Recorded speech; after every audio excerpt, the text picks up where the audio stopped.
Muy buenas tardes a todos, bienvenidos al primer directo de Ópera por Dentro. Estoy aquí con Ricardo Tamura. La idea de hoy no es hacer una conferencia como las que hacemos habitualmente, un vídeo cerrado, sino responder preguntas y abrir la conversación sobre voz, ópera, interpretación, repertorio, sobre escena, todo aquello que podáis tener curiosidad, pues irlo poniendo en el chat y según vayan entrando vuestras preguntas, vamos a ir ya respondiendo algunas de las preguntas que nos han ido apareciendo a lo largo de estos vídeos que ya tenemos puestos en la lista de Ópera por Dentro. Muy buenas, Ricardo, ¿cómo estamos? Hola Juan Carlos, ¿todo bien? Y encantado de estar aquí como siempre. Bueno, pues vamos directamente con nuestras preguntas. La primera que nos dicen es, ¿qué tengo que hacer para cantar bien? Sí, la pregunta más fácil, ¿no? Mira, cantar es algo natural. Para cantar bien, tienes que saber hablar bien el texto en las notas que están escritas. Eso es tal vez no tan fácil como estoy diciendo, pero es lo que se tiene que hacer. Lo que no se puede hacer es hacer cosas que no son naturales y que estás intentando hacer artificialmente para cantar. Ahora, cuando se hacen esas cosas artificiales, seguramente no vas a cantar bien. Para cantar bien, basta conocer la melodía, pensar en lo que vas a decir y cómo lo vas a decir, respirar y cantar. Bueno, dicho así, Ricardo, parece todo muy fácil, pero bueno, iremos profundizando a medida que vayamos avanzando en qué más cosas hay que hacer aparte de conocer la melodía y, por ejemplo, nos preguntan sobre salud y canto. Si hay que comer algo, hay que beber algo o hay que dejar de beber algo especial. Si eres cantante, tienes que tener una vida concreta.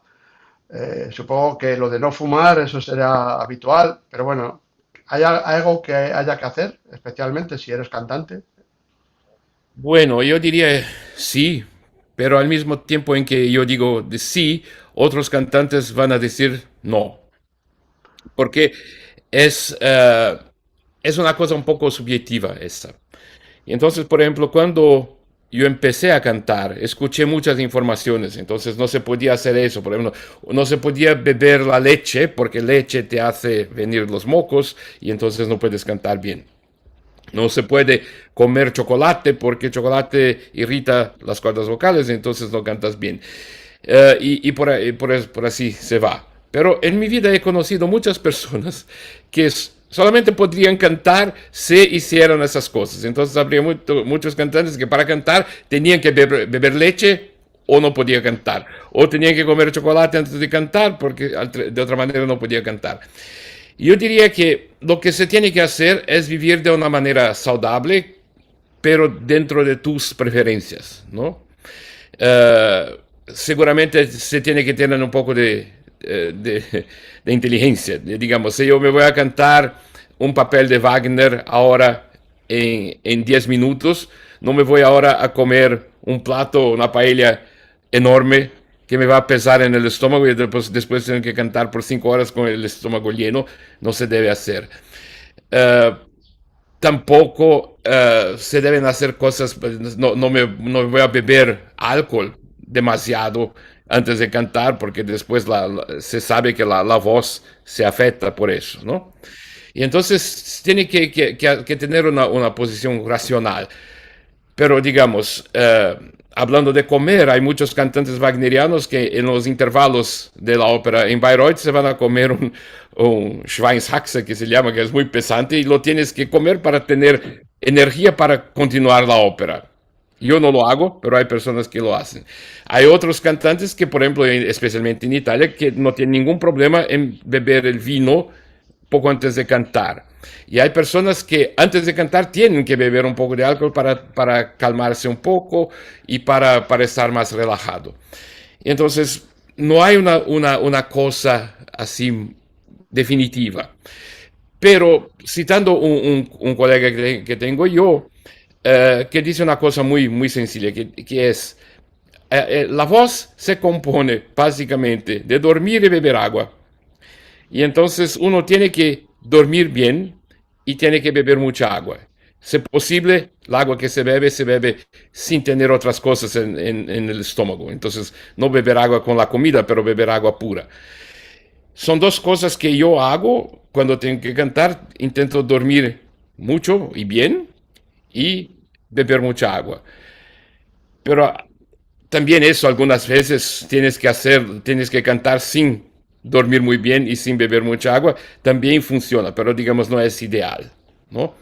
Yo creo que más o menos el denominador común de todos los cantantes es eso, dormir bien y agua, si posible. Otra pregunta que nos hacen aquí es cómo cantar afinado. Supongo que esto más que con el canto tiene que ver pues, con la música en general, ¿no? Con el estudio de la afinación, de la entonación. Pero hay alguna reserva que haya que tener para afinar con una voz cuando se dedica uno al canto y en especial al canto operístico? Um, sí y no. Existen muchos trabajos sobre cómo funciona la voz y todo eso. Y hay uno muy interesante de un pesquisador que se llama Wyke, que habla de una cosa que se llama afinación, no sé cómo traducir en español, pero sería más o menos la entonación, la afinación prefonatoria. Y él dice que en el momento, eso es una cosa que se puede confirmar poniendo aparelhos en los cantantes y todo eso y ver lo que pasa. Y se dice que antes que empieces a cantar, cuando piensas en lo que vas a decir y en la nota que vas a cantar, tus músculos ya se cambian para hacer lo que va a venir. Y entonces no pasa nada cuando empiezas a cantar, pero poco milisegundos antes de empezar a cantar, tu cuerpo se posiciona exactamente como tiene que hacer para cantar. Y entonces yo diría que la única cosa que se tiene que hacer para afinar es imaginar correctamente lo que yo voy a decir y en qué tono exactamente voy a hablar. Y cuando se hace eso, en general funciona. Seguramente hay personas que tienen problemas en hacer eso, entonces cuando esto no funciona, se tiene que ver dónde está el problema. Pero en general, para la mayoría de las personas, basta pensar en lo que vas a decir y en qué altura vas a hablar. Y cuando piensas en eso y respiras y hablas, en general te sale. Otra pregunta que nos hacen es cómo hacer ejercicios de respiración. Si hay algún ejercicio de respiración que sea necesario. Y bueno, he puesto estas dos juntas porque otra pregunta es cómo manejar el aire en las frases más largas. Se Ok, podrían asumir como una sola, ¿no? sí. Bueno, en mi opinión, que no es la opinión de todos, pero en mi opinión no hay necesidad de hacer ningún ejercicio para aumentar la capacidad de respiración. Yo digo eso porque yo he hecho muchos ejercicios en mi vida para aumentar la capacidad de los pulmones. Por ejemplo, una cosa que me gustaba mucho hacer, yo entraba en el agua, en el mar o en la piscina o algo así, me ponía con agua hasta aquí e intentaba cantar frases muy largas dentro del agua, porque con la resistencia del agua es más difícil de cantar que cuando estás fuera. Y yo creía que haciendo así me iba a desarrollar mis pulmones para poder hacer frases más largas. Pero lo que yo vi es que tal vez me tenga ayudado en algún momento cuando yo no tenía la técnica que tengo yo, que tengo hoy. Porque uno cuando se canta técnicamente y se canta en modo natural y hablado, aquellos ejercicios no me han ayudado en nada. Y hoy yo tengo mucho más aire para cantar frases mucho más largas, pero lo que yo hago cuando estoy cantando nada tiene que ver con los ejercicios que tenía hecho antes. Y por eso yo creo, es mi opinión hoy, que no se debe hacer este tipo de ejercicio. Ahora, si no tengo los pulmones muy desarrollados. ¿Cómo hago para hacer una frase muy larga? Y entonces, de nuevo, estamos hablando de la afinación prefonatoria. Tu cuerpo se posiciona en el momento en que inspiras para hablar, tu cuerpo ya sabe cuánto aire tiene que inspirar porque sabe lo que vas a decir. Y entonces cuando vas a cantar una frase muy larga, la única cosa que tienes que hacer es pensar en toda la frase mientras estás inspirando. Que es, por ejemplo, cuando nosotros estamos hablando, yo te puedo decir, espera Juan Carlos, me voy a tomar un café. ¿Ok? Ahora respiré. ¿Cómo respiré? Respiré del modo más natural posible y respiré apenas para decir esas pocas palabras, ¿no? Y entonces mi cuerpo coge el aire que necesita para decir esas palabras. Pero si yo te hubiera dicho, espera, Juan Carlos, que me voy a tomar un café. Ah, tú quieres venir también porque allí tengo un café del otro lado de la calle que es muy bueno. Entonces, empiezo a esticar la frase, a hacerla más larga. Empieza a hacer falta el aire, porque cuando yo inspiré no estaba pensando en hacer la frase más larga. Pero si yo pienso en el inspirar, en todo lo que voy a decir, mi cuerpo automáticamente coge la cantidad necesaria o suficiente de aire para hablar lo que quiero decir yo. Y entonces el error que muchas personas hacen cuando cantan o cuando hablan es que ellas creen que tienen que respirar. Pero no es que tienes que respirar. La respiración no es algo que es independiente de lo que viene después. Ahora, si yo respiro, puedo respirar mucho aire. Pero si no sé lo que voy a hacer con ese aire, seguramente el aire no va a ser suficiente para hacer lo que yo tengo que hacer. Pero si yo voy a hablar una frase muy larga, como estoy hablando contigo ahora, y estoy hablando por mucho tiempo sin respirar, pero aún tengo el aire para continuar hablando, ¿por qué? Porque pensé en hacer eso cuando estaba inspirando. Entonces no necesito inspirar mucho más aire, pero simplemente continuar hablando. Mientras estás continuando a hablar lo que tenías pensado antes, tienes aire. Y esto tiene que ver con otra de las siguientes preguntas que nos hacen, que tiene que ver con las vocalizaciones. La pregunta es, ¿cómo pasar de las vocalizaciones a cantar texto?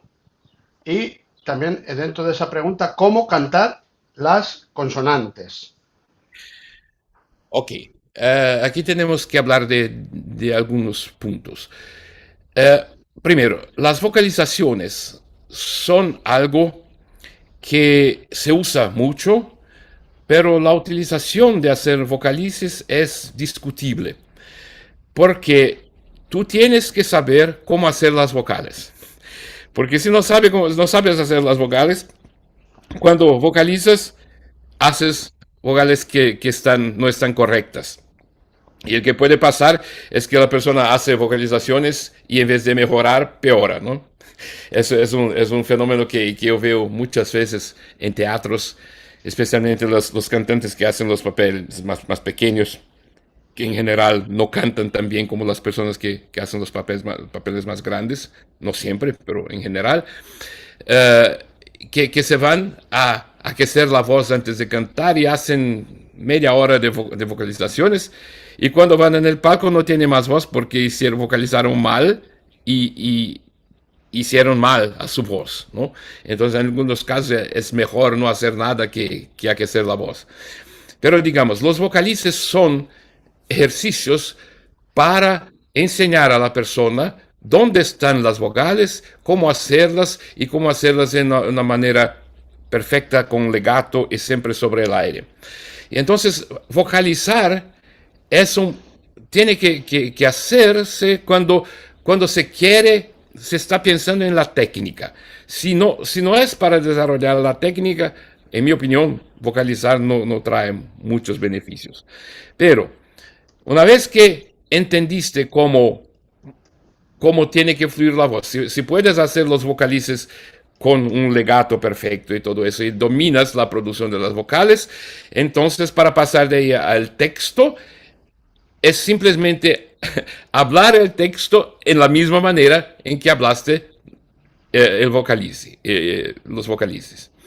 Y ahí entra el problema, sí, pero cuando hablas del texto tienes consonantes que en el otro ejercicio no tenías. Y entonces, ¿cómo hago para hacer las consonantes? Y esa es una pregunta muy interesante porque eh, me voy a extender un poquito porque es un tema importante. Mira, las vocales son, por su origen de palabra vogal, que viene de vocal, que quería decir en su origen la voz, ¿no? La palabra vocal viene del latín vox, que después en italiano se cambió en voce, y la vocal transporta la voz. Y entonces, todo el sonido que nosotros hacemos está en las vocales. Por eso, hacer vocalizzi es una forma de desarrollar y entrenar la voz. Pero las consonantes no portan la voz, ¿no? Las consonantes, como dice el nombre, suenan junto con. Y entonces las consonantes son algo que no están sobre la voz, pero son producidas por aire que no está entrando en la producción del sonido vocal. Y para eso nosotros tenemos que mover el aire en alguna manera, en la boca en general. No estoy hablando de algunas, hay lenguas que tienen consonantes muy extrañas, pero hablando de las lenguas europeas, tú tienes que mover aire en algún sitio en la boca para poder hacer esas consonantes. Y entonces, la cuestión es que cuando haces las vocales estás expirando y haciendo las vocales sobre el aire que estás expirando. Y las consonantes no pueden dejar ese flujo de aire. Y entonces se tiene que pensar en poner las consonantes y las vocales sobre el flujo del aire, ¿no? Y es más o menos como algunos pueblos en el mundo hablan. Por ejemplo, la técnica vocal apareció oficialmente en Nápoles, en Italia. ¿Y por qué? Porque los napolitanos cuando hablan, ellos no cuspen las consonantes, no es, ¿cómo se dice? Escupen, Es- no no, escupen. no escupen las consonantes, como por ejemplo los italianos del norte, ¿no? Y entonces si yo digo la palabra, por ejemplo, chao, el italiano del norte diría chao, y como que escupe la sí para afuera. Cuando yo hago chao, como la A está en el flujo del aire y la sí está andando en otra dirección, se separan y por eso es difícil hacer la consonante junto con la vogal. Y entonces tienes que hablar como hablan los italianos del sur, de Nápoles, por ejemplo, que nunca escupen las consonantes, pero la ponen donde están las vocales. Entonces en Nápoles se habla chao. Es un poco más o menos como la diferencia entre el inglés de los Estados Unidos y el inglés británico, ¿no? En los Estados Unidos, por ejemplo, las personas dicen my father. En father también se escupe la F. Pero en Inglaterra, en Gran Bretaña, se dice my father. Y se habla las consonantes en la otra dirección para irse de encuentro a las vocales. Cuando se habla las consonantes de esa manera, puedes hacer las consonantes en la misma línea donde están las vocales y por eso se puede cambiar fácilmente de las vocalizaciones al texto cantado. Eso es un tema que creo que haremos extensivamente cuando tendremos nuestras jornadas Farinelli y espero que muchas de las personas que quieren saber más sobre eso nos vengan a prestigiar. Muchas gracias, Ricardo. Hablaremos más sobre Jornada Farinelli, pero ahora seguimos contestando preguntas. ¿Qué parte, nos dice aquí un espectador, qué parte del trabajo de un cantante nunca se ve en un vídeo ni en una función? Mucho, una parte muy grande. Pero hay que tener en cuenta, hay las cosas que son evidentes, ¿no? Y las cosas menos evidentes. Por ejemplo, antes de entrar, de salir en la escena, tú tienes que aprender el papel, ¿no? Entonces hay todo un trabajo de ensayos y preparación vocal, musical, de interpretación y todo eso que precede la entrada en la escena. Eso es claro. Pero también hay muchas cosas que las personas a lo mejor no lo imaginan, porque es una característica de la voz, dentro de mi experiencia. Es que la voz no funciona nunca de la misma manera en dos días distintos. Y entonces, cuando vas a entrar en escena, tienes que primero saber cómo estoy yo, cómo me siento yo. Y en este proceso de entender cómo te sientes es algo que tienes que probar en los camerinos antes de entrar en la escena, que mucha gente no tiene idea.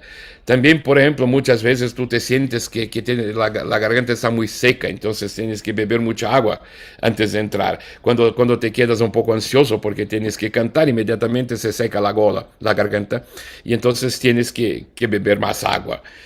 Uh, hay infinitas cosas que se pueden hacer. Y hay un otro aspecto también que pocas personas lo saben, es que eso de que estoy hablando de la preparación y todo eso es cuando tú haces una función que estaba programada. Pero en nuestro mundo también pasa muchas veces que te llaman en el último momento para sustituir al cantante que está enfermo y tú tienes que saltar en la función y hacerlo.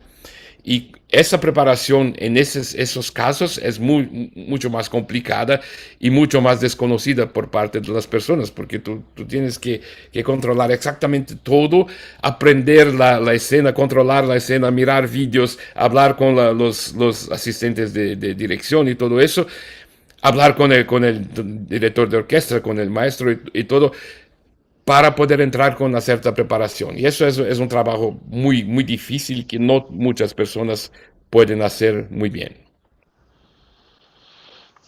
Eh, Seguimos con nuestras preguntitas.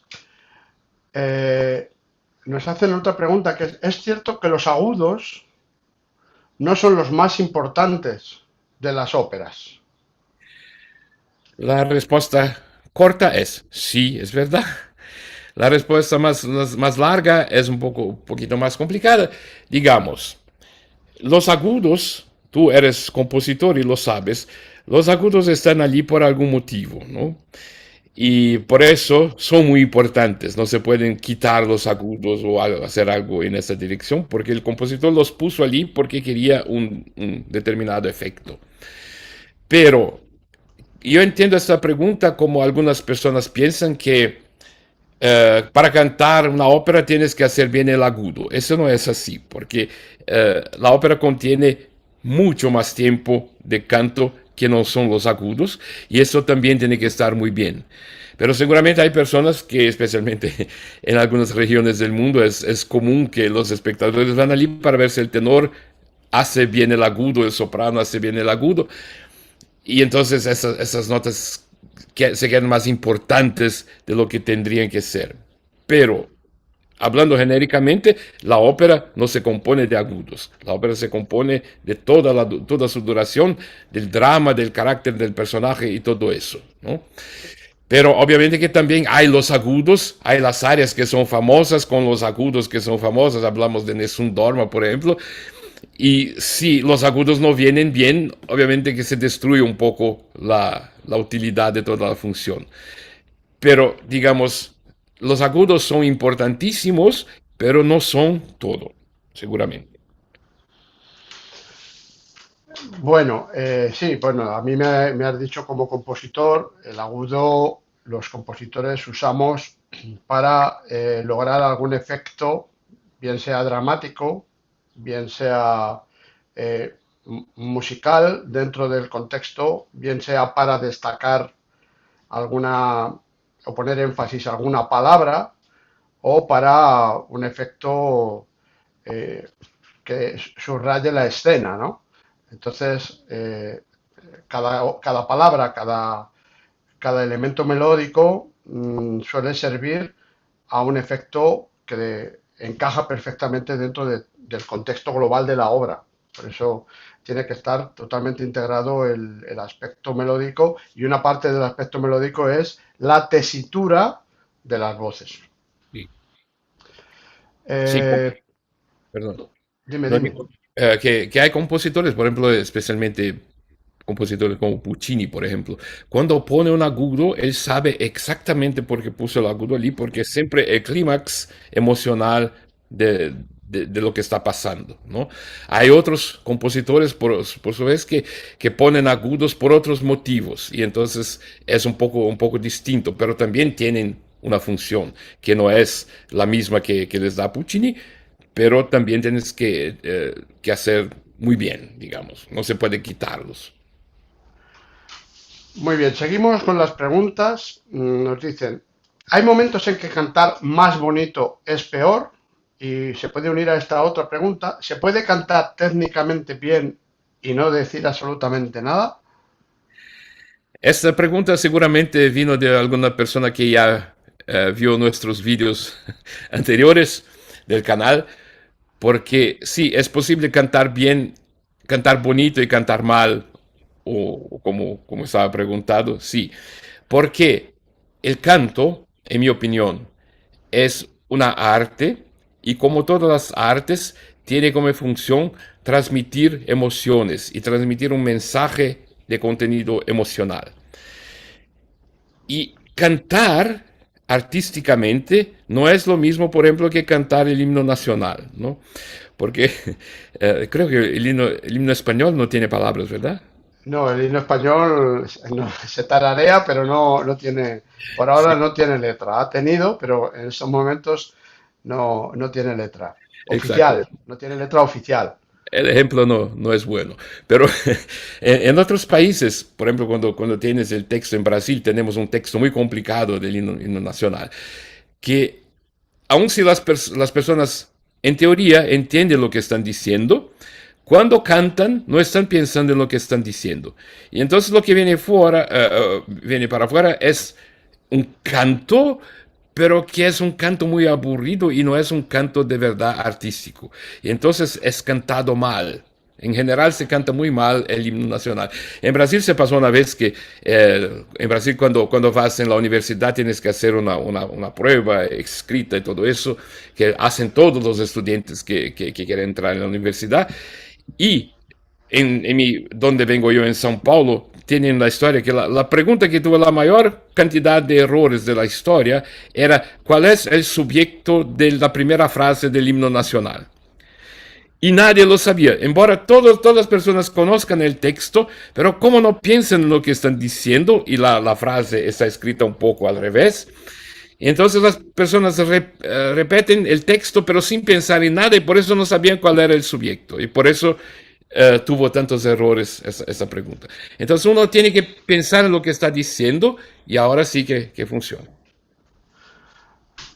Vale, ¿cómo hace un cantante para que parezca fácil algo que en realidad es difícil? Porque si fuera fácil lo haría todo el mundo, pero no todo el mundo canta como cantáis vosotros, ¿no? Es decir, eh, ¿cuál es el misterio? ¿Cuál es supongo que es lo que quieren saber para que parezca fácil y realmente no lo es? Hay que estudiar, pero eh, hablar de estudiar puede dar una impresión errónea, porque en mi opinión, y aquí de nuevo es mi opinión, no es la opinión de todos, para mí la técnica vocal consiste en poder hablar el texto en la altura de las notas sin hacer más nada. Y entonces el estudio del canto es, en mi opinión, un acto de desaprender los vicios que tenías cuando hacías esas cosas. Y entonces estudias toda tu vida para quitar los problemas, no para aprender a hacer una cosa muy difícil. Y en el final lo que queda es decir, que cantar es muy fácil, ¿no? Entonces no tienes que hacer nada para hacer cosas que son difíciles porque no son difíciles, de verdad que son muy fáciles. Pero el problema es que para la mayor parte de las personas es difícil, de verdad, porque cuando las personas intentan cantar, creen que tienen que hacer otras cosas que no son el no hacer nada. Y entonces cuando haces cosas que no tienes que hacer, el canto puede quedarse muy difícil. Yo digo que en general, como he dicho en la pregunta anterior. El cantante se concentra en lo que está diciendo y en querer decir el texto. Entonces no se puede cantar repitiendo el texto de memoria. Pero tú estás de verdad creando el texto en el momento en que, que estás hablando. Estás hablando el texto por la primera vez. Cuando se habla de esa manera, y para llegar allí necesita en general, muchas personas necesitan estudio, ahora es todo muy fácil. Pero para llegar no es inmediato. Pero hemos tenido muchos cantantes en la historia que le podían hacer, ¿no? Entonces son personas que abrían la boca y ya estaban. Y eran cantantes que podían debutar en los teatros con 17, 18 años, porque ya lo tenían por naturaleza. Pero digamos, para las personas que no tienen así, esas tienen que estudiar. Pero el estudio no es para aprender cosas más difíciles, sino que es para quitar los vicios que todos traemos. Está muy claro que al final lo que hay que hacer es eh, ser totalmente naturales, Ex- Ricardo. Exacto. Pero la cuestión de cómo se hace para ser natural no es tan sencilla así, ¿no? Porque nosotros, cuando nacemos, cuando somos los bebés, en general hacemos casi todo muy naturalmente. Pero después cuando se crece, vamos perdiendo esa naturalidad y cuando se empieza a cantar después ya hemos perdido muchas de las cosas que hacíamos de niños o de bebés. Y entonces empezamos a hacer cosas que no tienen necesidad, no son naturales, no nos tienen que hacer, son cosas de más. Y entonces el maestro de canto tiene que quitar esas cosas y hacerte volver más o menos a lo que hacías cuando eras un bebé. Y aún en esa dirección el canto se torna más natural y más fácil. Tú has tenido, esta pregunta te la hago yo a tenor, nunca ¿Sí? mejor dicho, de esto que estás comentando. ¿Tú has tenido algún alumno en que alguien hubiera podido pensar que era imposible que cantase ni siquiera una canción de cuna y que haya terminado cantando bien? ¿Conoces algún caso que hayas tenido? Bueno, eh, tenemos que decir lo que es cantar muy bien.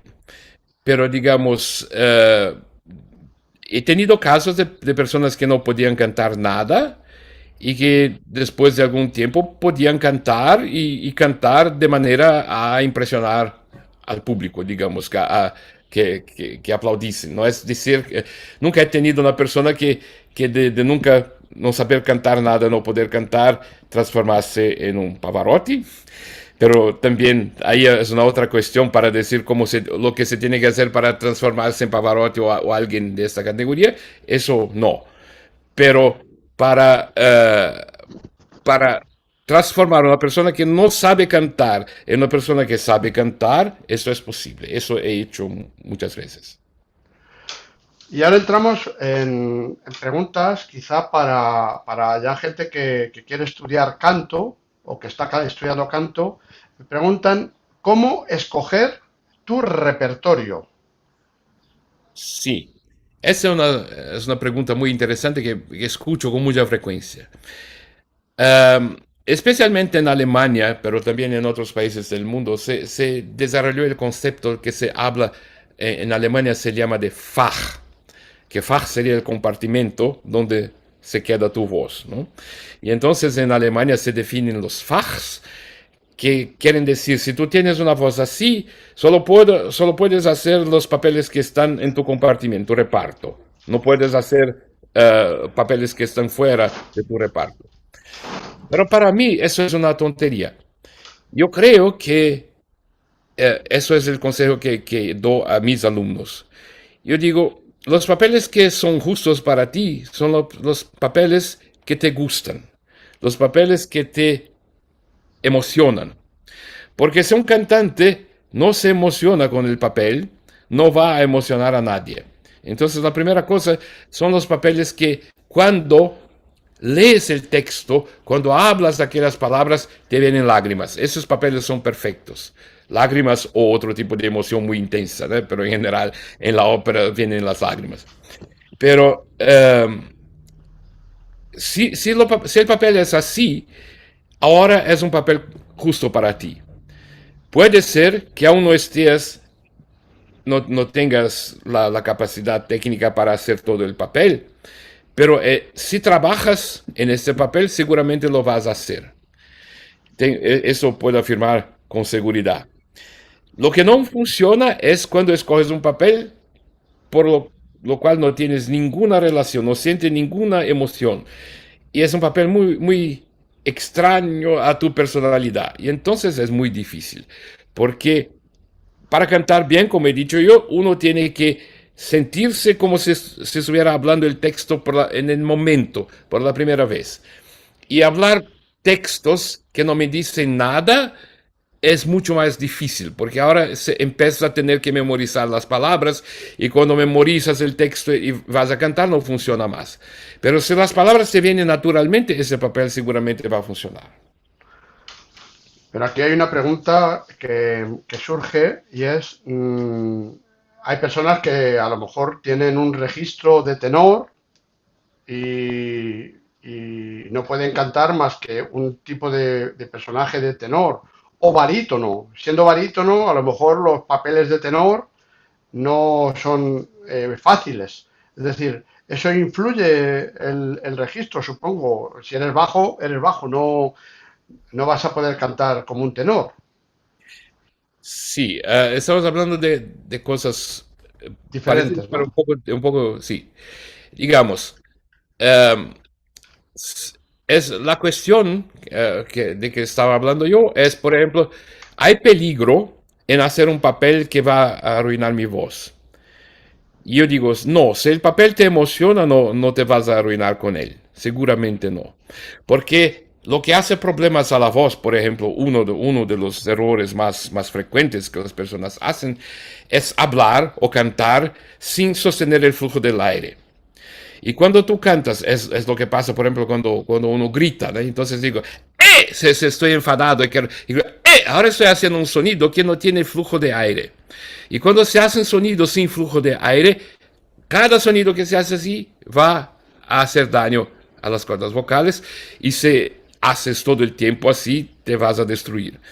Y entonces, ese error de hablar o cantar sin aire es muy común cuando las personas están hablando un texto que no están hablando de verdad, pero están leyendo o recitando de memoria. Cuando se hace así, la probabilidad de hacer este tipo de error es muy grande. Y por eso estos papeles se quedan peligrosos para las personas. Pero los papeles donde tú te sientes que puedes hablar naturalmente lo que estás diciendo, en general funcionan mucho mejor. Ahora, para decir, si vas a atender a las expectativas de las personas, de los agentes, de los directores de teatro, si tu voz va a corresponder a las expectativas que tienes ellos, puede ser o puede no ser. En general, mi experiencia es que siempre que yo hago un papel con mucha emoción, es igual el color de mi voz. Y entonces, por ejemplo, nunca he hecho un papel de barítono, pero para mí sería un sueño hacer, por ejemplo, el papel de Iago en Otelo, que para mí es uno de los papeles más extraordinarios que existen en la literatura. Yo creo que si yo hiciera el Iago, mucha gente iría a decir, sí, pero eso se escucha que no es un barítono, no se puede hacer así. Pero aún así, creo que podría mover a la gente, emocionar a la gente, de manera que lo que estoy haciendo tendría algún valor. De otra parte, cuando tengo que hacer otros papeles que no me hablan, por ejemplo, el clásico papel que a muchos tenores no les gusta es el Don Ottavio de Mozart, de Don Giovanni, es un papel con el cual no tengo ninguna relación emotiva.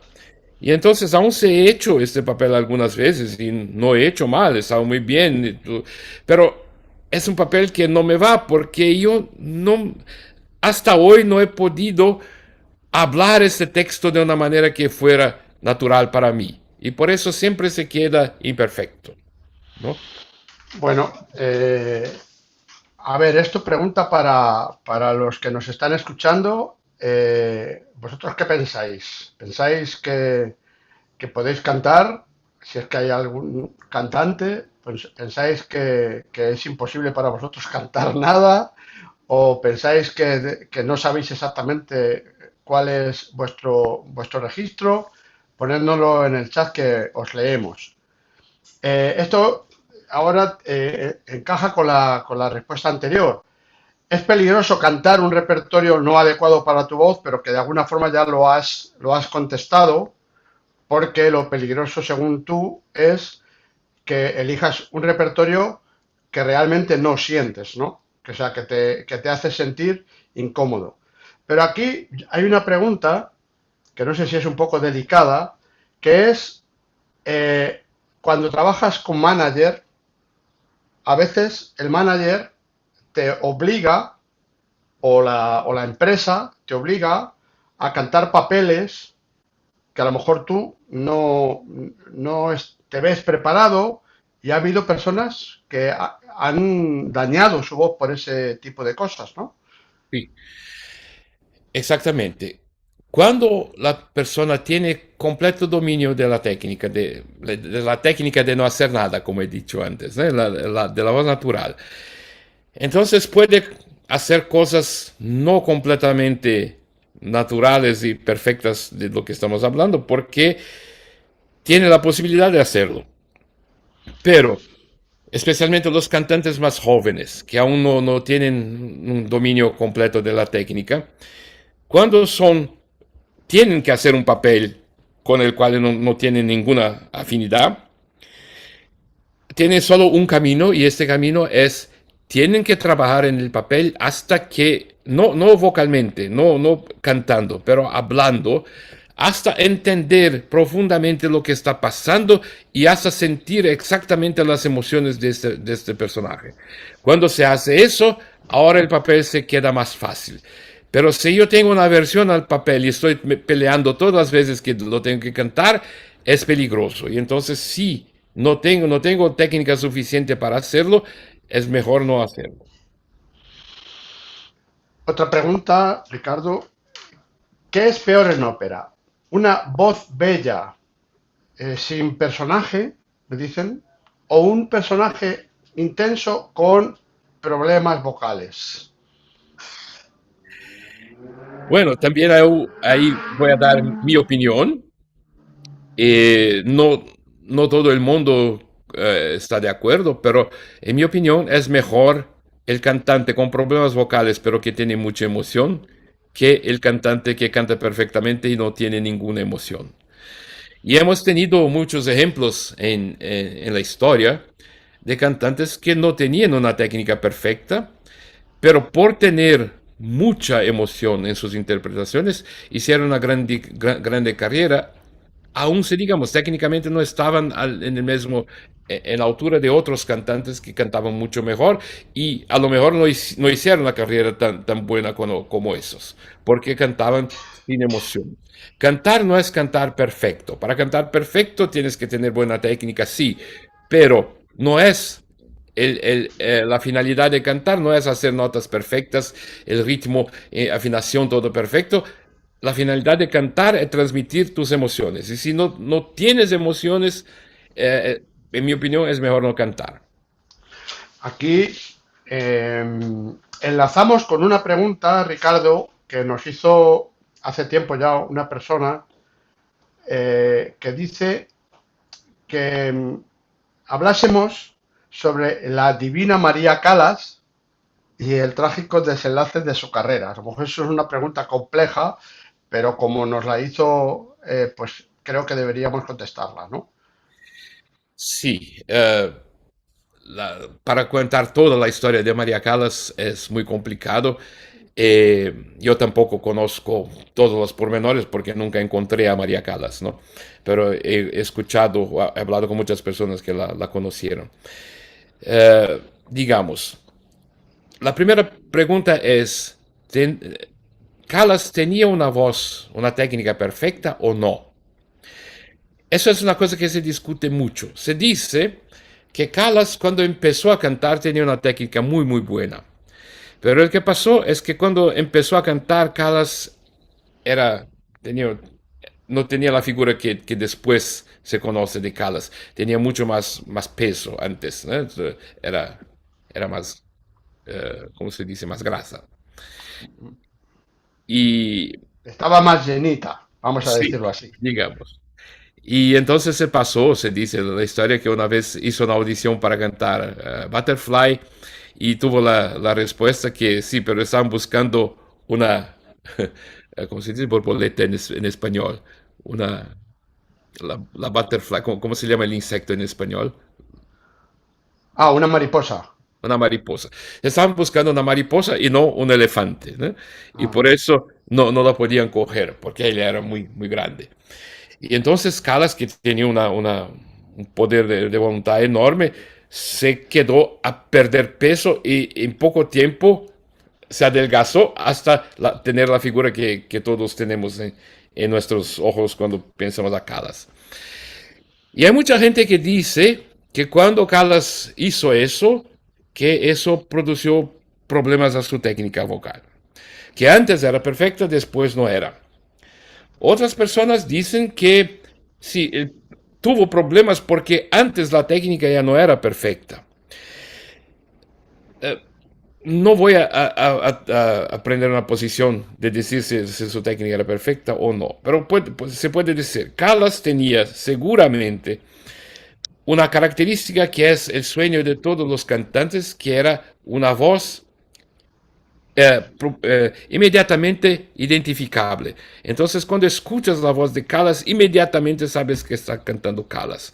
Es un poco más o menos también la calidad que tenía Pavarotti, ¿no? Porque la voz de Pavarotti es una voz que se reconoce inmediatamente, ya lo sabes. Otras cantantes que podrían tener calidad de mejor o peor que Callas, pero tienen voces más comunes.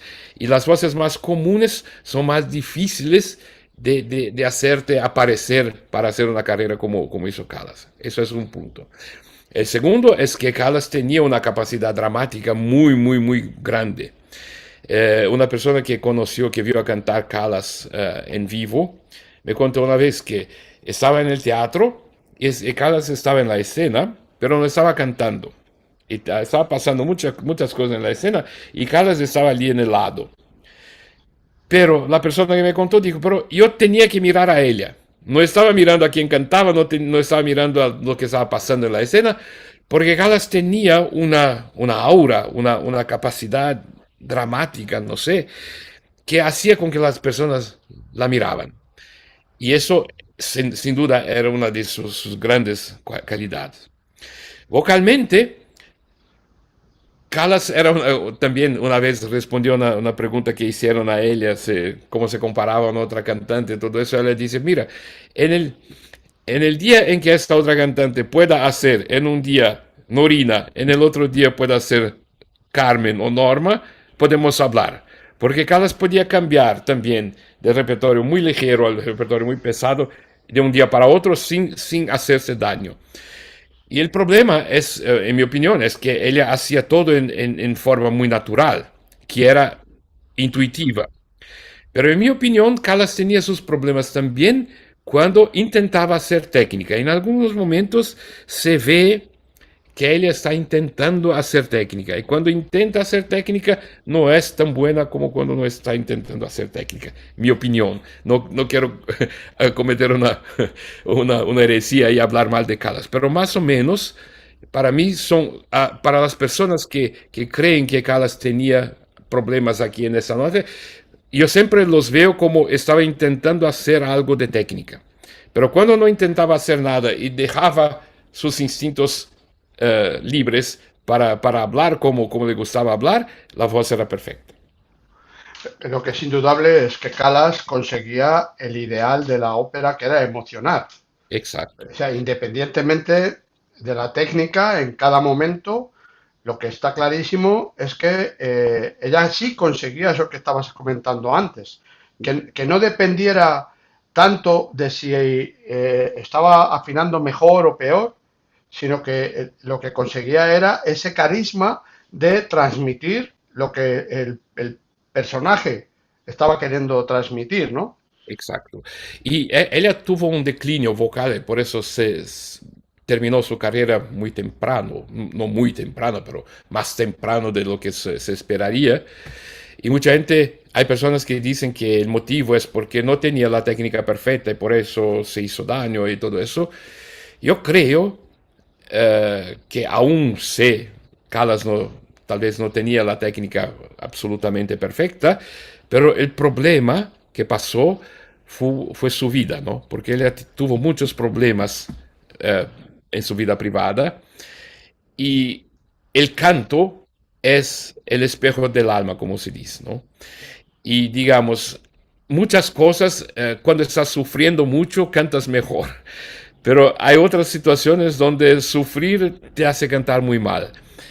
Y yo creo que para ella fue una cosa memorable que pudo, eh, eh, a pesar de todos sus problemas que estaban alrededor de todo eso, hacer la carrera que hizo es una cosa muy, muy respetable. Pero en algún momento la vida, el sufrimiento, todo puede tener un precio. Yo creo que en caso de Callas fue más o menos así. Mi primer maestro de canto de Brasil, que se llamaba Carlos Vial, ya se murió, pero él era un grande fan de María Callas. Y una vez se fue a Francia especialmente para encontrarla. Era el año más o menos 1975. Ella ya no más cantaba y se murió poco tiempo después, pocos años después. Pero él se llegó a París y dice que voy a buscar, yo tengo que conocer a Callas porque es la persona más importante de mi vida y tengo que hablar con ella. Entonces buscó su dirección y se fue allí y muy, dice, no sé qué va a pasar, pero sonó la campanilla de su casa y abrió la puerta a una persona muy simple, muy normal, digamos. Él estaba esperando que iba a aparecer una grande diva, todo eso. Y él digo, mira que yo soy un cantante y soy un grande fan de usted. Y me gustaría conocerla.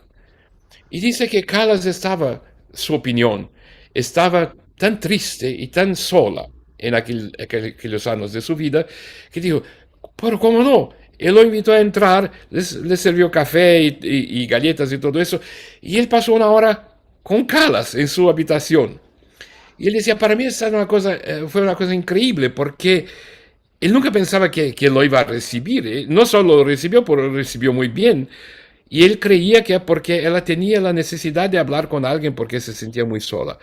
Y todos esos factores que estaban alrededor de la vida de Callas, creo, tuvieron su precio y por eso su voz tuvo un declinio.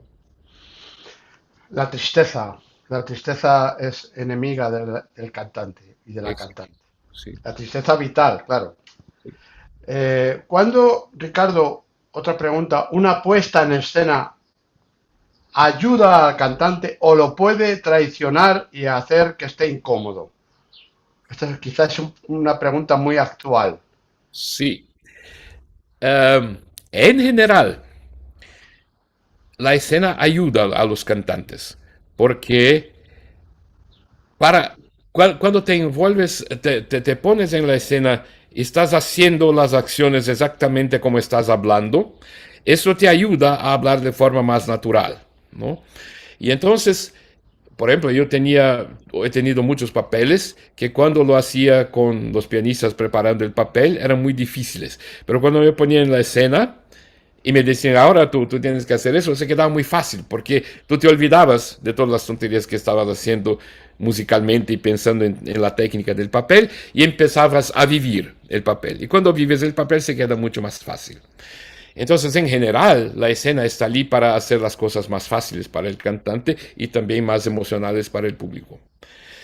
Todavía nosotros estamos viviendo en un momento que para mí es un poco difícil que estamos en un periodo donde se hacen encenaciones que se dicen modernas, que ponen el contexto de la historia en una situación completamente diferente.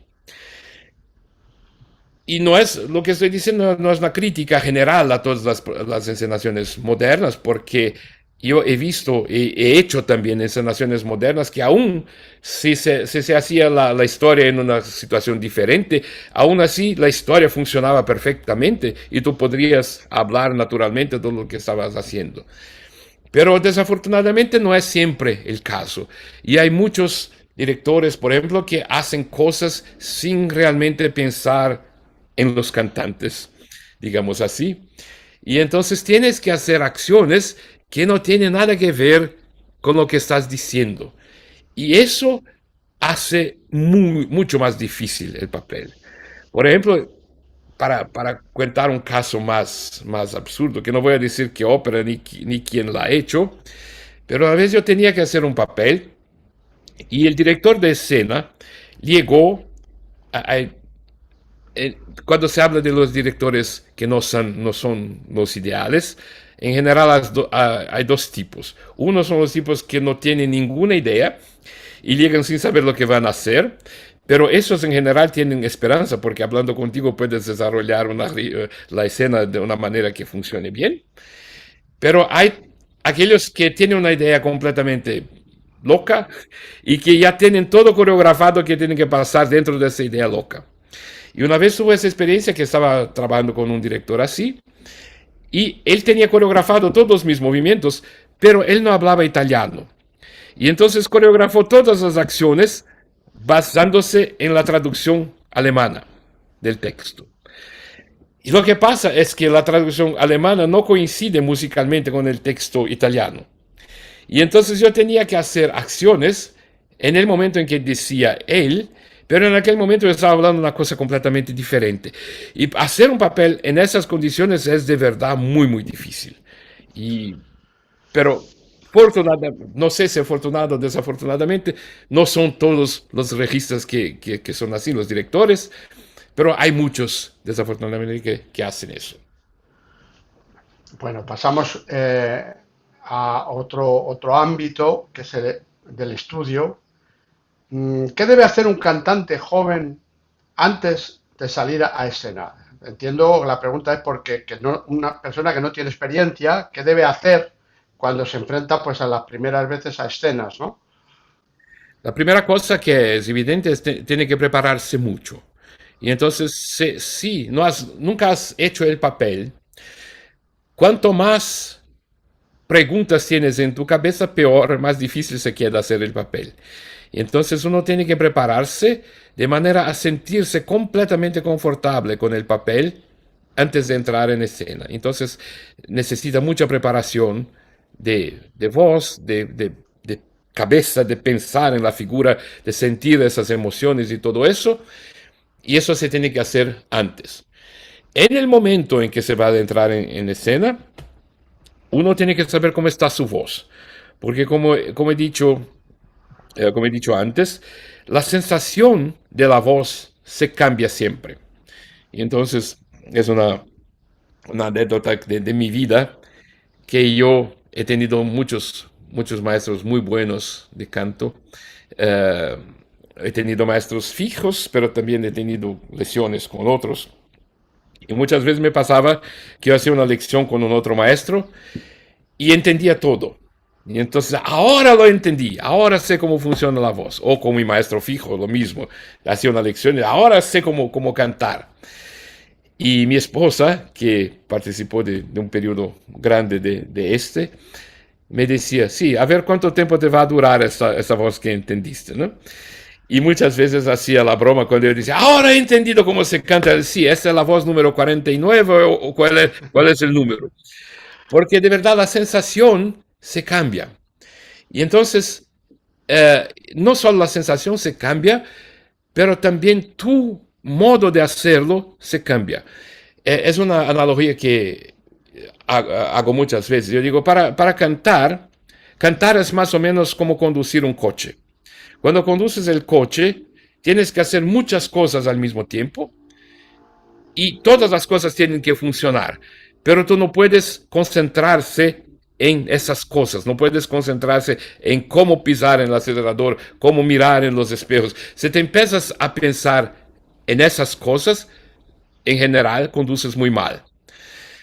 Pero cuando estás aprendiendo a conducir, tú tienes una rutina que desarrollas. Entonces, cuando entras, te enseñan, tú tienes que sentarse, tienes que ajustar la poltrona para que esté bien, tienes que poner la cintura. Entonces tienes la secuencia de pasos que tienes que hacer para empezar a conducir. Y la misma cosa se pasa también con los cantantes. Cuando aún no tienes el dominio completo de cómo tiene que funcionar el todo, tienes que hacer una secuencia de pasos para llegar a la técnica que quieres, al resultado que quieres. Pero el problema es que como la voz se cambia, la sensación se cambia de tiempos en tiempos, entonces la secuencia de pasos puede cambiar. Y eso se pasó conmigo muchas veces, que yo decía, mira, cuando tenía entendido cómo funciona la voz, entonces para cantar tengo que hacer eso, eso y eso y ya está. Y entonces iba a entrar en escena y hacía eso, y no funcionaba porque me estaba sintiendo en otra manera en ese día. Y entonces tú tienes que tener alternativas y tienes que descubrir cuál es la secuencia que te va a funcionar en aquel día, especialmente cuando es joven. Y ahora, cuando sabe cómo yo tengo que hoy pensar la secuencia de los pasos, si, en ese día particular, cuando vas a cantar, es importante para no hacer errores, ¿no? Porque si empiezas bien una ópera, aun si es inexperiente, pero empiezas a cantar y te ves que está funcionando, en general, la energía que te viene de sentir que está todo bien, te, te mueve da solo. Entonces te transportas con esa energía y empiezas a cantar siempre mejor. Pero si el inicio de la ópera no funciona, entonces te quedan energías negativas y en general vas a cantar peor y más peor durante toda la función. Entonces, para los cantantes inexperientes, tienes que encontrar, antes de entrar en escena, cuál es lo que tengo que hacer hoy, en lo que tengo que pensar de manera que funcione mi técnica como espero yo. Y si empiezas a hacer la primera frase, las dos, tres primeras frases, te salen muy bien, en general el resto funciona. Después tienes que estar atento para no tener motivación, demasiada motivación y empezar a hacer tonterías, que también pasa con muchas personas, ya pasó a mí también, que yo creo, hoy mi voz está perfecta, y entonces voy a arriesgar a hacer eso y aquello, y te haces daño después. Pero en general, digamos, ¿eh? Estamos hablando de los sensatos. Si la voz está funcionando bien, si estás seguro de lo que tienes que hacer para cantar antes de entrar en escena, el resto se pasa da solo. Pues la siguiente pregunta tiene bastante que ver con esto porque es ¿cómo se administra la energía en una ópera larga? Que ya algo nos estás apuntando. Sí, cuando eh, la, la- la- la dimensión de la ópera no es la cosa más importante, la cosa más importante es tu relación con el papel. Es lo mismo como dice Albert Einstein una vez que le pregunta, que estaba explicando cómo el tiempo puede ser relativo, ¿no? Entonces él dice, sí, ponete por un minuto, por una hora, sentado al lado de una chica muy guapa y creerás después que esa hora se pasó en un minuto. Pero si te pones por un minuto sentado en un horno muy caliente, te vas a jurar que fue la hora más larga de tu vida, ¿no? Porque la sensación que nosotros tenemos del tiempo es cómo nos divertimos, cómo estamos envolvidos en la situación. Y entonces si la ópera es muy larga, pero yo estoy completamente dentro del papel, en general se termina la ópera y tú dices, pero ya se terminó. Yo ni me di cuenta que ya tenía empezado, porque tú estabas dentro del papel. Pero si estás haciendo un papel que es difícil y te aburre y todo eso, entonces una ópera más corta puede costar mucho porque el tiempo parece esticarse y alargarse mucho más y es mucho más difícil. Y entonces yo diría que cómo prepararse para hacer una ópera más larga, yo tengo que buscar lo que me hace placer, lo que me gusta en este papel y sentir esas emociones y así no se ve pasar el tiempo. Dal punto de vista de la voz es lo mismo, porque si tú lo haces de manera intuitiva y natural, en general tu voz va a funcionar mejor y por eso no te vas a cansar vocalmente. Pero si estás haciendo una cosa que te aburre y que no es natural, entonces tienes que estar atento porque seguramente va a hacer cosas erradas, erróneas con tu voz y puede cansarte antes de terminar el papel. Otra pregunta, también nos dicen, ¿qué cambia cuando se canta con orquesta frente a cantar con piano? Interesante, cambia poco y cambia muchísimo. Cuando se canta con orquesta, con piano, digamos, uno tiene que escuchar las armonías y todo eso y cantar dentro de lo que está pasando. Y en esto, hablando de esta perspectiva, no es muy diferente porque tú cantas más o menos de la misma manera. Lo que pasa es que cuando estás cantando con orquesta, en general hay muchos colores instrumentales y todo eso, y es mucho más fácil sentir las emociones de la escena cuando escuchas toda la gama de colores, ¿no? Cuando estás cantando con el piano, tienes que tener mucho más imaginación para ponerte en la misma situación sin la ayuda de toda la orquesta. Eso es esa es la principal diferencia, en mi opinión.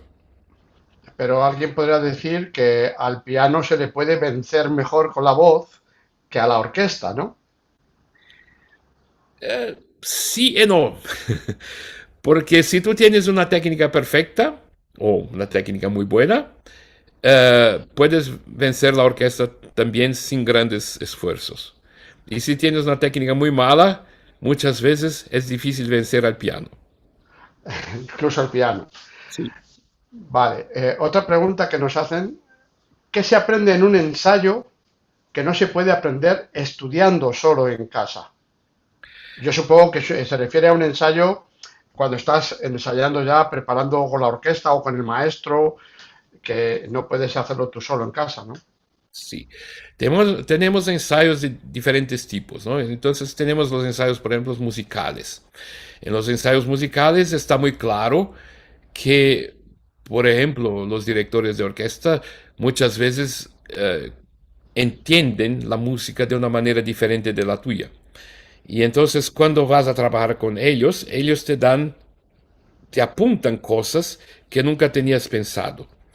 Y cuando entiendes lo que quieren decir ellos y puedes incorporar eso en tu papel, aprendes muchas cosas. Yo tuve esa experiencia muchas veces, incluso cuando ya tenía cantado papeles muchas veces y creía conocerlos bien, encuentro un director de orquesta que me dice, sí, pero eso, mira que eso está escrito así, no como estás haciendo tú. Y es una diferencia muy pequeña, pero tiene un efecto muy grande. Y una vez que he entendido cómo es de verdad lo que estaba pasando, tú dices, pero tiene toda razón. Y entonces se cambia en tu cabeza algo y empiezas a mirar no solo aquel punto, pero también otras partes del papel de una manera diferente. Y entonces puede aprender muchas cosas en un ensayo musical. Pero en general, el grande efecto acontece cuando, digo, en los ensayos musicales, digamos, teóricamente puedes hacerlo también solo, mirando y leyendo y preguntando, se puede teóricamente también hacer. Pero una cosa que no se puede hacer es sustituir los ensayos de escena. Porque en los ensayos de escena es cuando tienes de verdad la reacción de los otros personajes a lo que estás haciendo tú. Y eso es una cosa muy difícil, no es imposible, pero es muy difícil de hacerlo solo. Y muchas veces se pasa que tú imaginas que cuando estás hablando con es una determinada cosa con una otra persona, que esa persona te va a responder de una cierta manera. Y entonces te creas el personaje de este modo. Pero ya me pasó muchas veces que cuando estaba interagiendo con las otras personas, de repente la persona con quien hablé tiene una reacción completamente diferente de lo que esperaba yo. Y tú dices, pero ¿por qué la persona tuvo esta reacción y no la que estaba esperando yo? Y esto es un factor muy importante en el aprendizaje de los papeles porque te abre perspectivas de lo que tiene que pasar en la escena. Y esto enriquece mucho el contenido de tu personaje. supongo que eso lo que hace es ampliar el registro de posibilidades que tienes Exacto. cuando por ensayar determinada obra que has estado haciendo en otras ocasiones hay una perspectiva nueva que te puede dar también una serie de emociones nuevas que no Sí. habías considerado y que a lo mejor son válidas también, ¿no? Exacto. Yo, por ejemplo, contando un caso más concreto, yo he hecho la bohème muchas y muchas veces, pero una vez estaba haciendo la bohème en un... Tuvo varias experiencias así con bohème, pero voy a mencionar una sola. Estaba haciendo la bohème en un teatro y la cantante que hacía Mimi se enfermó, entonces vino otra cantante. Y esa otra cantante que vino no tenía trabajado con nosotros y entonces ella tenía sus propias ideas del papel. Y cuando vino a cantar, hizo cosas que nadie esperaba, pero que tenían una emoción tan fuerte que todo el elenco se quedó llorando. Fue muy difícil llegar al final de la ópera porque nosotros estábamos todos al final completamente destruidos positivamente por las emociones que estábamos sintiendo de esta persona que vino a hacer el papel. Y son esos momentos que son como mágica, que no solo hacen la función mucho más interesante y mucho más emocional, pero también te abren las perspectivas para las próximas veces en que vas a hacer el papel. Puedes esperar o puedes trabajar como si las reacciones fueran como ha hecho esa persona, por ejemplo. Muy bien, Ricardo. Ahora una pregunta para mí. Juan Carlos, cuando miras una escena de ópera como compositor, ¿qué escuchas que quizá el público no escucha?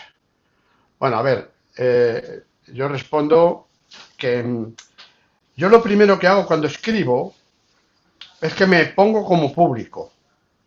Es decir, siempre me imagino, por ejemplo, ahora estoy empezando a hacer un nuevo musical que estrenaré en febrero del año que viene, y yo me imagino, si yo estuviera como público, de qué manera me gustaría recibir la idea que se trata de expresar. O sea, primero tengo que estudiarme el libreto, pero claro, lo primero que trato es de llegar a esa persona con todos los recursos. Lo primero son los medios, el tipo de orquesta, si tengo más orquesta, si tengo menos orquesta, si tengo más cantantes o menos cantantes. Entonces, luego también, qué es lo que me dice la escena a mí y qué es lo que yo como técnica he aprendido. Porque una de las cosas que muchas veces se pasa por alto es que para ser compositor hay que tener técnica. O sea, parece como que hoy en día, no, tú compón, tú innova, haz cosas nuevas. Mire, para hacer una cosa nueva, lo primero que hay que hacer es saber qué eran las cosas antiguas. Porque a mí me ha venido muchísima gente, gente joven, para componer y me han dicho, ay, es que se me ha ocurrido esto y no sé qué, no sé cuántos. Y esto es totalmente novedoso. Y yo le he dicho, sí, hoy en día sería totalmente novedoso, pero en el siglo XIII. O sea, quiero decir, lo primero es aprender el oficio. Una vez que aprendes el oficio, luego ya tienes tus propias técnicas, tienes tu propia forma de ser, y lo que a ti te deja más o menos tranquilo, lo que podrías firmar tranquilo, y luego que se adapte a lo que la organización que te lo pide te está requiriendo, ¿no? Eso es lo que hago yo. Y bueno, aquí esta pregunta, yo no sé si tú, no desde el punto de vista de la composición, pero desde el punto de vista del cantante, aportarías algo, Ricardo, a esta pregunta. Sí, primeramente hablando de lo que dijiste tú, ahora que tú tienes que conocer el básico para hacer el nuevo. Eso es una cosa que tendría que ser así en todo el arte, ¿no? En todos los aspectos del arte. Y desafortunadamente estamos viviendo en un periodo donde mucha gente se cree que es artista porque hace algo diferente o algo distinto que nunca se ha hecho antes. Pero yo creo también que para poder hacer algo artístico nuevo, tienes que saber hacer el antiguo. Si no, no dominas la técnica del antiguo, es muy difícil, no es imposible, pero es muy difícil hacer una innovación que funcione, en mi opinión. Pero hablando de ti, yo puedo mencionar algunas cosas que he vivido contigo en los otros vídeos que hicimos, que creo que tú tienes una otra percepción que es nueva también para mí. Muchas veces estamos hablando de una escena de una ópera y yo digo, sí, pero aquí se tendría que hacer así porque el texto está diciendo eso y tú me dices, pero no es solo el texto, mira, que la armonía está colocada así porque aún se está en la tónica, no está en el estado fundamental, pero está en la primera inversión y esto da una otra dimensión a la situación. O entonces tú dices, sí, pero mira el ritmo que está allí debajo, que está cambiando la intención de todo lo que está pasando. Y esas son cosas que para mí tú puedes hacer muy bien y que estoy aprendiendo siempre cuando trabajamos juntos porque para mí son también cosas nuevas y cosas muy interesantes. Porque aún cuando yo estudio el papel, yo tengo una percepción de lo que está pasando, pero la tua visión es diferente y muy interesante. Vale, Ricardo, recuerda que te invite a una cerveza como mínimo la próxima vez que nos veamos. Eh, la, la siguiente pregunta, ¿cuándo una escena está bien escrita para un cantante, aunque no sea una escena bonita? Me preguntan. Bueno, eso también puedes hablar tú. Dal punto di vista del cantante, la escena está bien escrita para el cantante cuando lo que se pasa está de acuerdo con las emociones de la escena. Y eso es irrelevante si la escena es bonita o es fea.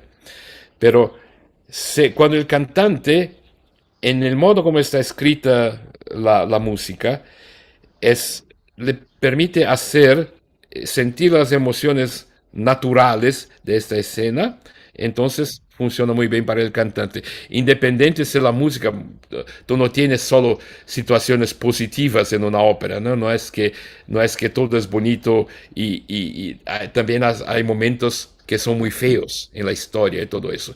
Entonces, momentos feos en la historia tienen escenas feas pueden funcionar muy bien porque están dentro de la idea de las emociones del carácter. Y entonces funcionan para los cantantes, aun si son feas.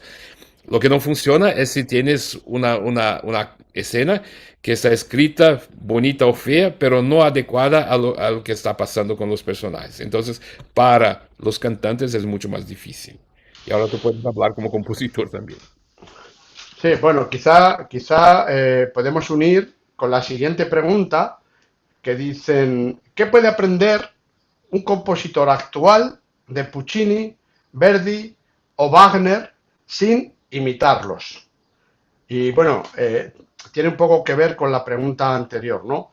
Lo primero que yo a lo largo de mi vida he hecho ha sido aprender de todos los compositores. Ha habido unos que me han gustado más, otros que me han gustado menos, pero sacar aquellas cosas que tienen en común. A lo mejor un día tengo que dedicarme a hacer un vídeo de cómo se parecen, aunque la gente no se lo pueda creer, cómo se parecen tanto. Voy a poner dos ejemplos, Wagner y, por ejemplo, Juan Sebastián Bach, así aparentemente puede ser que no tengan nada en común. Y sin embargo es todo lo contrario, tienen mucho en común. Lo que pasa es que todo eso que tienen en común, cada uno lo aplica según su concepto que tiene del arte, de la música, según el momento en el que le ha tocado vivir. Por ejemplo, Wagner aprendió muchísimo de Beethoven, porque si Beethoven no hubiera desarrollado su forma de hacer las sinfonías, Wagner no habría podido hacer en la ópera todas esas cosas que hacía con esas orquestas gigantes. Entonces, para mí, lo que puede aprender un compositor actual es todo aquello que es común a la técnica, como decíamos antes. Y la técnica, si está bien hecha la técnica, da igual, porque muchas veces se dice, es que la música es atonal y se puede hacer música atonal y se puede hacer música tonal y se puede hacer música llamada contemporánea, pero lo que hay que pensar es que la música es un lenguaje.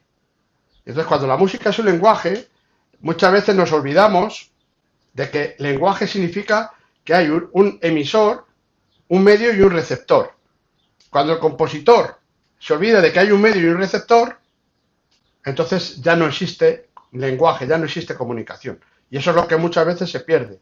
Por ejemplo, si tú estás haciendo música con un texto y el texto, porque está destrozado, no se comunica bien, ¿quién te va a entender? Nadie te va a entender si tú destrozas las palabras. Entonces la emoción no puede llegar si no está bien tratado el texto. Por poner un ejemplo, ¿no? Entonces yo creo que ahí es donde se podría responder que para aprender a componer lo primero que hay que hacer es estudiar lo que han hecho los grandes compositores con la técnica. Con la técnica. Incluso hay que decir y hay que recordar que el maestro Arnold Schoenberg a sus alumnos les obligaba a trabajar sobre todo muchísimo el contrapunto que estaba referenciándose en Bach. O sea que él decía que sí, música dodecafónica sí, pero primero pasa por el contrapunto. Y yo creo que eso es algo que no debemos olvidar. Siguiente pregunta. ¿La ópera es teatro con música o música con teatro, Ricardo? Sì, esa è la pregunta che si dice prima la musica e poi le parole o prima le parole e poi la musica. Mucha gente cree que prima la música, que la ópera es música con teatro, pero yo no pienso así. Yo creo que claramente para mí la ópera es teatro con música.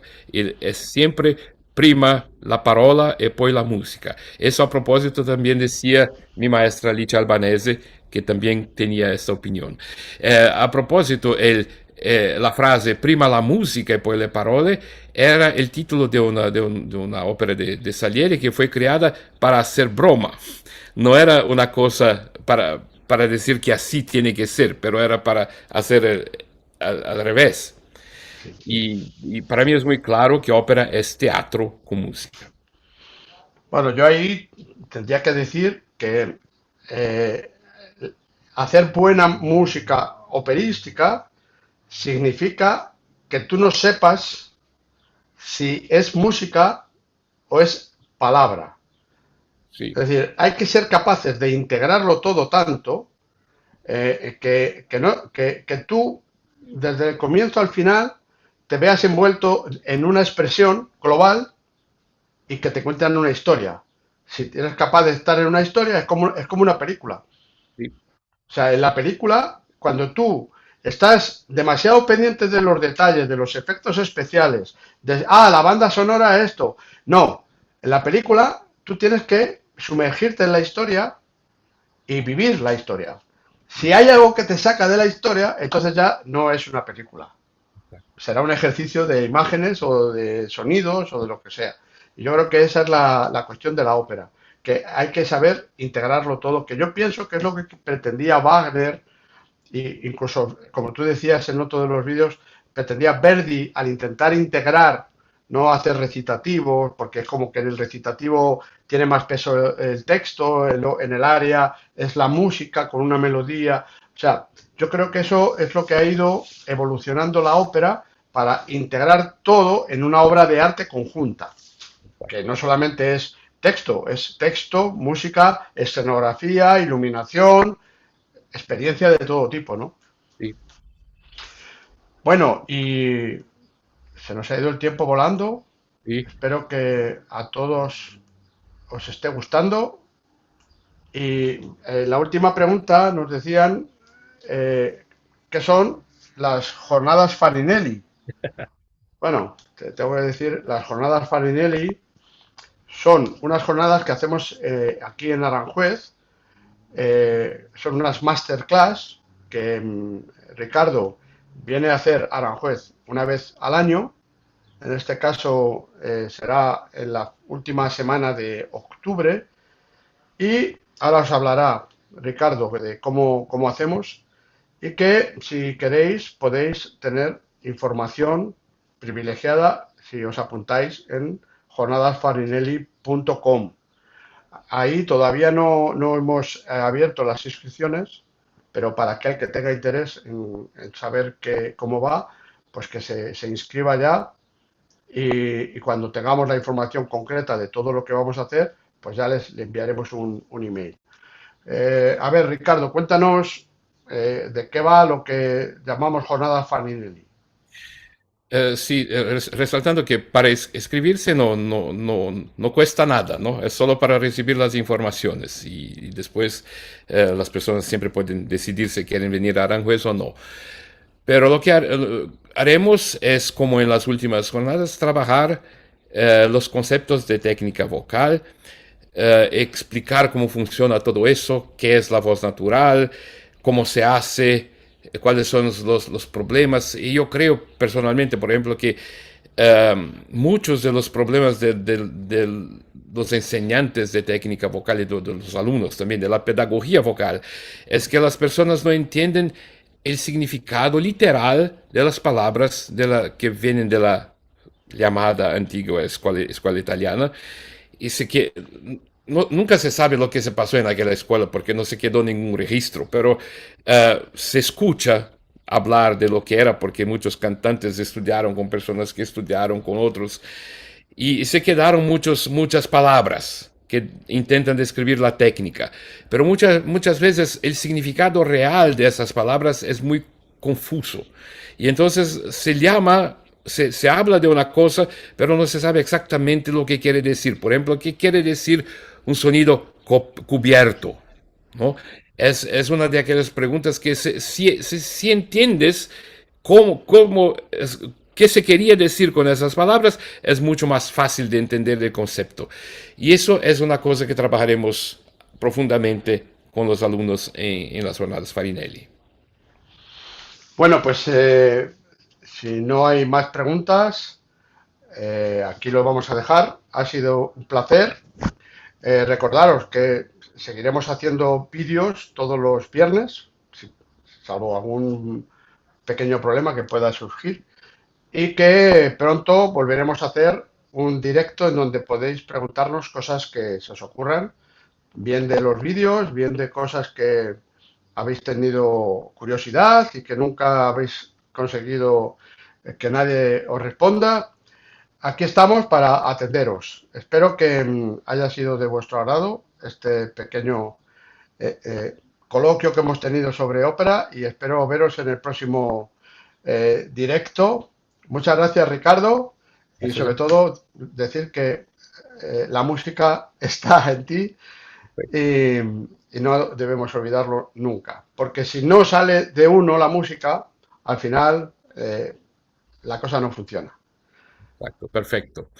Un placer como siempre, encantado de estar aquí. Juan Carlos, un abrazo muy fuerte y gracias a los espectadores. Nos vemos. Un abrazo. Adiós.